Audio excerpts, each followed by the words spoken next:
Hou vas aan jou roeping.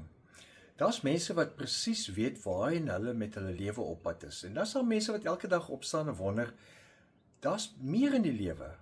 Daar's meer as wat ek tans doen, daar's meer as wat ek tans beleef. So hulle weet net nie eintlik waar om te begin nie. Nou die goeie nuus van roeping is wat Dawid beleef het. Hy skryf bemoedigend in Psalm 138 vers 8: Die Here sal vir my alles goed laat afloop. Aan die liefde, Here, is daar geen einde nie. Moet tog nie die werk van u hande laat vaar nie. Let op dat Dawid nie vra dat God sy omstandighede moet verander nie. Hy herinner homself en op 'n manier ook vir God dat die werk nog nie klaar is nie. En onthou, ek en jy is die werk van God se hande. En God laat nie sy werk, dit wil sê vir my en jou, in die steek nie. Hy laat dit nie onvoltooid nie. Nou, hoe weet ons wat ons roeping is? Soms is dit die voordeel wat jy het, dat jy net soort van weet, dis wat jy moet doen. Of dit nou deur jou ouers van kleins af in jou gesaai is, of hoe ook al.